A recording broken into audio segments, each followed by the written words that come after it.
proses itu mulai dari butir 12 sampai butir 18.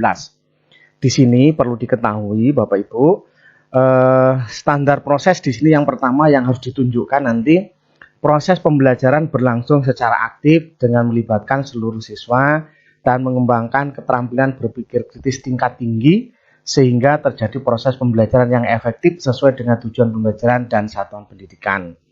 Nah, itu yang 4C ya Bapak Ibu, dari yang sudah dipelajari terkait dengan berpikir tingkat tinggi ya di sini. Kemudian kalau kita lihat dari kalimatnya Bapak Ibu, yang ke-13, penilaian proses dan hasil belajar digunakan sebagai dasar untuk perbaikan. Dan di sini ada beberapa nanti yang menjadi dokumen termasuk kisi-kisi ya, butir-butir terkait dengan penilaian nanti akan banyak ditanya di situ. Kemudian program remedial dan atau pengayaan ini tentunya harus ada analisis dulu. Tanpa analisis tidak akan mungkin Bapak Ibu bisa melakukan remedial, program remedial dan pengayaan. Kemudian yang berikutnya, siswa berpartisipasi aktif dalam belajar dan suasana pembelajaran di kelas yang menyenangkan. Ini enggak ada dokumen karena ini semua observasi. Nomor 16, guru melakukan pembiasaan literasi membaca dan menulis. Ini yang akan ditanya di dalam proses pembelajaran. Ya. Kemudian yang 17, ini hanya di observasi aja di kelas ini.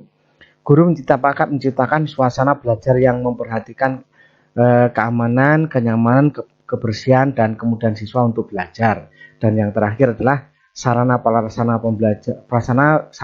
prasarana yang tersedia di sekolah dimanfaatkan secara optimal. Ini sesuai dengan di RPP yang diminta ya.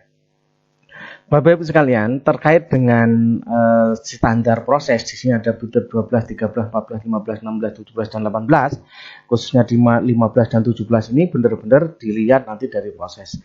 Bapak Ibu sekalian, gimana cara mendapatkan data ini perlu diketahui supaya Bapak Ibu nanti jangan kaget. Nah, ini ya, perlu saya jelaskan sedikit Bapak Ibu. Kalau kita melihat dari pertanyaan ini form dari pusatnya.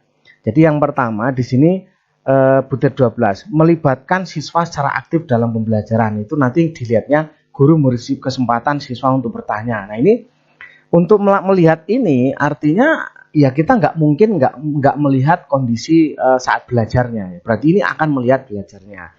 Guru memberi kesempatan siswa menjawab, ya kan, ini harus dilihat ya. Kemudian guru memberi kesempatan siswa untuk mengerjakan tugas. Guru memberi kesempatan siswa untuk mengkomunikasikan hasil. Di sini guru memfasilitasi siswa untuk menganalisis, ya, mensintesis, untuk menilai, membuat karya, ya, atau kreativitas, ya, dan lain sebagainya. Ini benar-benar 4C itu, Bapak Ibu. Kemudian guru memfasilitasi dan seterusnya. Ini semua bentuknya adalah akan diobservasi, akan dilihat langsung. Nah, ini di dalam penjelasannya begini Bapak Ibu ya. Kalau melihat dari penggalian data di sini kalau daring, begini kalau daring ya. Jadi observasi itu sinkron, artinya asesor ikut bergabung ke video conference pembelajaran atau asesor ikut bergabung ke media sosial atau kelas media, misalkan contohnya di WA group atau di apa ya. Ini sinkron. Kemudian asinkronnya, asesor melihat rekaman pembelajaran melalui video conference. Jadi ada bukti Bapak Ibu. Untuk itu saya menyarankan pada Bapak Ibu semuanya untuk di butir 12 sampai 18 Bapak Ibu bisa punya bukti. Caranya Bapak Ibu membuat video, ya, membuat video pembelajaran yang melalui video conference. Kemudian asesor bergabung ke LMS atau misalkan Moodle atau menggunakan Zoom atau menggunakan yang apa saja lah ya. Di sini yang LMS yang namanya itu psikologi atau menggunakan apa silahkan. Nah, ini bisa bergabung langsung. Kemudian asesor melihat rekaman pembelajaran melalui audio conference. Jadi kalau asesor melihat rekaman pembelajaran, itu mungkin bentuk rekaman kita mendengarkan, ya. Kemudian asesor melihat rekaman pembelajaran melalui grup medsos kelas. Ini yang harus disiapkan kalau dia bentuknya daring. Dan pada saat ini karena memang faktanya kita masih daring Bapak Ibu, tapi nanti kita tidak tahu ketika waktu visitasi. Kalau visitasinya daring seperti ini kira-kira gambarannya. Tapi kalau visitasinya nanti rencananya sih kalau setelah Lebaran mungkin kemungkinan besar sudah sudah luring atau sudah tatap muka mungkin. Kalau tatap muka maka ya artinya memang satu dari segi biaya cukup besar, tapi dari segi kemudahan dalam observasi lebih mudah ya, karena bisa langsung masuk dalam kelas. Nah ini Bapak Ibu. Nah yang perlu dipersiapkan oleh kawan-kawan guru karena memang mau dilihat diobservasi langsung dalam proses pembelajaran, Bapak Ibu benar-benar harus melihat dari dokumen-dokumen yang dibutuhkan. Contohnya tadi, guru memfasilitasi siswa untuk melakukan praktek, harus disiapkan ketika ini, oh enggak, ternyata guru enggak. Ini guru memberi kesempatan siswa untuk melakukan simulasi, oh ternyata waktu dilihat enggak juga. Melihat nanti kan asesor 1, asesor 2 semua akan melihat dari dua menyimpulkan enggak, ternyata guru-gurunya enggak kayak gitu. Nah ini udah naas Bapak Ibu kalau seperti itu ya. Jadi di sini Bapak Ibu akan terekam dengan fakta ya Bapak Ibu ini. Maka ini dicek betul. Ya nanti guru memberi kesempatan, ya seperti apa cara memberi kesempatannya ditulis. Jadi guru memberikan kesempatan siswa untuk bertanya, menjawab dan seperti itu. Kemudian di sini nanti akan ditulis hasilnya seperti apa. Apakah melakukan kesemuanya apa tidak, melakukan ini atau tidak, begitu. Kemudian di butir 13 juga sama Bapak Ibu. Menggunakan lebih dari satu teknik penilaian. Nanti ditulis teknik penilaian digunakan apa. Misalkan penilaian sikapnya itu observasi, penilaian penugasan, penilaian lisan, penilaian praktek, penilaian tertulis dan lain sebagainya. Itu nanti akan dilihat dan bisa dibuktikan oleh Bapak Ibu. Ya. Kemudian yang ke-15 ini benar-benar pembelajaran murni ya. Guru memfasilitasi terbentuknya kelompok yang heterogen. Nanti bentuk-bentuk kelompoknya seperti apa, ada apa tidak. Ya, ini Bapak Ibu. Kemudian butir ke-16, guru memfasilitasi aktivitas membaca sebelum proses pembelajaran. Ada yang namanya literasi, itu memang setiap hari setiap guru ya, setiap hari setiap guru harus melakukan itu.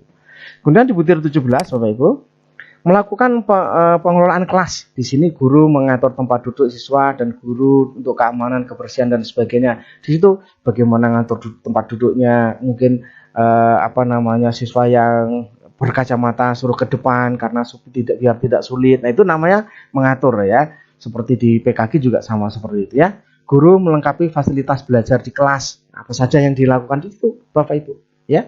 Seperti itu. Kemudian butir berikutnya di 18 yang terakhir adalah tentang pemanfaatan sarana prasarana di sekolah.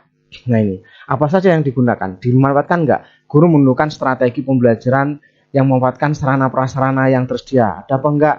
Kemudian guru memanfaatkan sarana prasarana yang tersedia berbagai sumber. Ada apa enggak? Nanti situ akan dijawab di sini Bapak Ibu ya. Nah, itulah kira-kira bayangannya Bapak Ibu sekalian, agar kita semuanya sekolah untuk siap betul, maka ya semua guru disiapkan. Karena makanya akreditasi yang sekarang ini tidak bisa diserahkan pada salah satu tim saja, tidak bisa. Karena semua guru, ketika saya milih masuk ke kelasnya A sementara dia nggak siap, itu risikonya terlalu tinggi ya. Itu Bapak Ibu, mudah-mudahan teman-teman juga bisa menyiapkan semua ya, terutama dari kepala sekolah ya. Yang paling pokok kalau ngelihat dari sini Bapak Ibu, yang harus disiapkan minimal Bapak Ibu sudah punya rekaman pembelajaran daring itu. Rekaman dari semua guru punya rekaman. Ketika nanti diminta bisa ditunjukkan Bapak Ibu ya. Gitu. Karena kalau misalkan posisinya Bapak Ibu di kelas isinya di grup WA saja sementara tidak ada bukti lain, kemungkinan kecil Bapak Ibu bisa menunjukkan seperti harapan yang di sini ya, seperti harapan yang ada di butir-butirnya. Proses pembelajaran berlangsung aktif. Nah ini sangat sulit Bapak Ibu kalau dengan grup WA, nanti yang nampak sisanya ada 28, yang datang cuma 9 ya toh. Dari 9 itu nggak ada yang nanya, alah sudah nggak jelas semua ya toh. Nah itu Bapak Ibu. Jadi dipersiapkan semuanya, membuat video pembelajaran yang menarik, yang paling baik itu ditunjukkan. Nah, itu barangkali mudah-mudahan bisa memberikan informasi yang akurat, yang baik untuk Bapak Ibu untuk mempersiapkannya semua guru ya, saya katakan semua guru. Di syuting ya, menggunakan HP juga nggak apa-apa ya, di syuting tapi yang baik syutingannya sehingga menjadi baik, kemudian diedit, dibuat yang baik lah ya, disiapkan itu. Mudah-mudahan memberikan manfaat dan mohon maaf kalau ada kata-kata yang kurang berkenan. Bagi yang belum subscribe silakan subscribe agar mendapatkan notifikasi video berikutnya untuk menjelaskan dokumen-dokumen apa yang dibutuhkan untuk di setiap butirnya. Itu barangkali, mohon maaf kalau ada kata-kata yang kurang berkenan.